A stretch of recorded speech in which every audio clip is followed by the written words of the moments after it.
Hi, I'm back with part 2 of my recapping October slash favorites, not so favorites. I realized I forgot and added some more stuff, so I decided why not just do part 2. So I also forgot to mention October 31st was my brother's birthday. I remembered to text him. I always text him, so it's not like I forget his birthday. But I always make sure I text him early in the morning, that way he has time to text me sometime during the day after, when he's able to from work or when he gets home. So I made sure I sent him a little happy Halloween little text thingy as well as a birthday one. I do 2 separate ones, so it's not like it's all together. So I sent him the birthday one, I think first, and then the Halloween one. I went looking through little cute little things you can send off. So I think one of them was like a dancing something. I think one was a ghost flying through the air, and then I forget what the other one was for his birthday. I usually send him like something like somebody like dancing or popping out of a cake or something funny like that. I was trying to narrow down which one I wanted to send him. I thought about sending him a dancing skeleton for Halloween. And then I sent him my I love you, miss you. Because we're not in the same state anymore. We haven't been for years. So I sent him those to make sure he knew I was thinking of him. And then,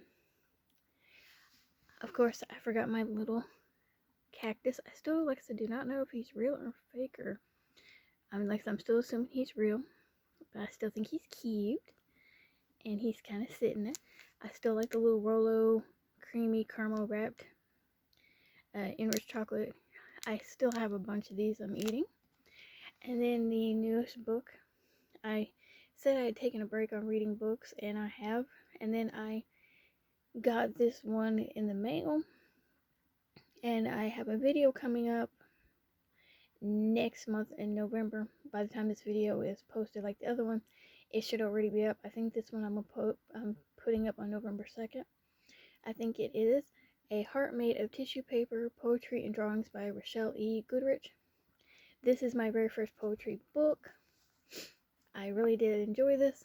It's a collection of original poetry by American novelist, poet, and illustrator Rochelle E. Goodrich, and it touches on the emotional experience that affects the human heart, which I thought was neat. I said it in the video I did on this, that I love the mother one and kind of like the grieving ones because of missing my mom.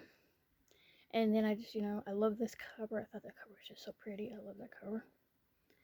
And that paper right there is just the paper thanking me for my interest, and if I would, do a review if I liked it, if I could, if I wanted to.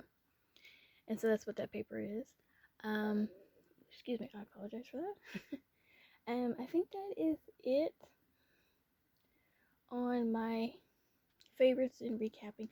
Oh, my not so favorites. I hate the cold. I think I forgot that in that first video when I was talking about the cold. I hate the cold. I hate it when it gets to be too hot and you can't move. You gotta stay sitting or laying down because it's the only way you can stay cool. And then you get up from places and your shirt's stuck to everything and yourself. I like it when it's like somewhere in between. It's like it's not too cold, it's not too hot. My dad said I think it's between the 70s and not so hot 80s. Kind of, he always says the California weather, where it's not too hot, but it's not too cold in certain areas of California. And so he always says that's the temperature he likes, is the nice, cool, not so hot. Because I'm like, I don't think I'd mind the cold if it didn't get to freezing. And then you gotta worry about your pipes. And then you gotta worry about the snow and the ice. Usually I don't care too much about the snow. It's when the ice gets here. As long as I can get to the feeding and taking care of the animals outside, I've never cared. It's the ice that I have a problem with, being able to walk to them and having to walk on a sheet of ice. And if I can't get to the grocery store to pick up more stuff like food for them, then it starts bothering me. And then, of course, the freezing and that kind of stuff, busting any water. So I'm hoping and praying and believing that we are not going to have that happen again.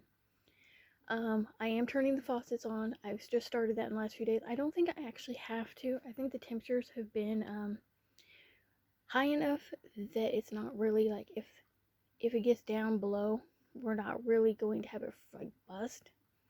It's not like the 30 degrees and it's straight up cold out.